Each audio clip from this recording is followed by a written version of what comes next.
Exercice 9, une histoire de chocolat. Cette tablette de chocolat pleine avait une masse de 100 grammes. Quelle est la masse de chocolat restant? Alors, notre tablette de chocolat, au départ, il y avait 1, 2, 3, 4, 5, 6, donc 6 colonnes de 1, 2, 3, 4 carrés. Ça fait 24 carrés de chocolat au total. Donc les 24 carrés de chocolat ont une masse de 100 grammes et nous on cherche la masse de chocolat restant, c'est-à-dire 1, 2, 3, 4, 5, 6, 7, 8, 9, 10, 11 carrés. Alors on est dans une situation de proportionnalité puisque chaque carré de chocolat a la même masse. Du coup on va pouvoir faire un tableau de proportionnalité. Ici on va mettre le nombre de carrés.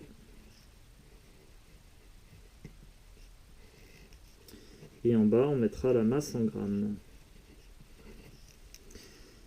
On cherche la masse de 11 carrés de chocolat et nous, on connaît la masse de 24 carrés qui fait 100 grammes. Voilà.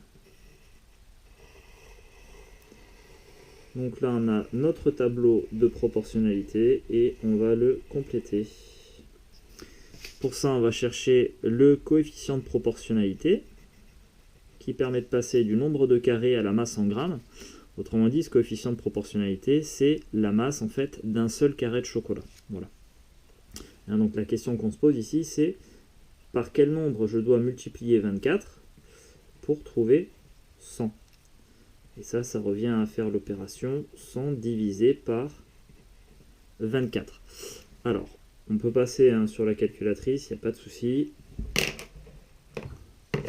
Alors, 100 divisé par 24, on obtient 25 sixièmes, donc ça c'est l'écriture fractionnaire du résultat.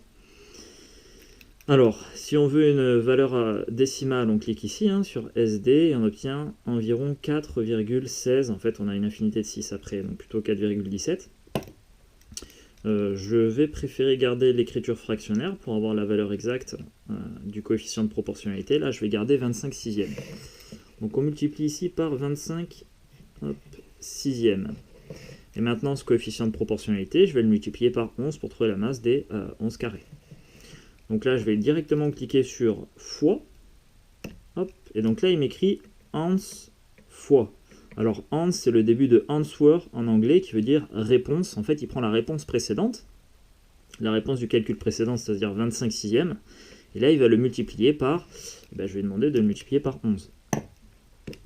Entrée, donc là il me renvoie encore l'écriture fractionnaire du résultat, donc ici c'est 275 sixièmes. Bon, et là pour le coup je vais privilégier l'écriture décimale du résultat, quitte à approcher cette valeur là. J'aurai une meilleure idée de la masse qu'en écriture fractionnaire ici.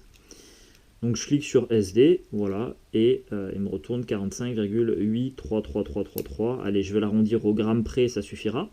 Donc si tu arrondis 45,8 au gramme près, 45,8 c'est compris entre 45 et 46, et 45,8 c'est plus proche de 46 que de 45. Donc ça fera environ 46 grammes. Voilà.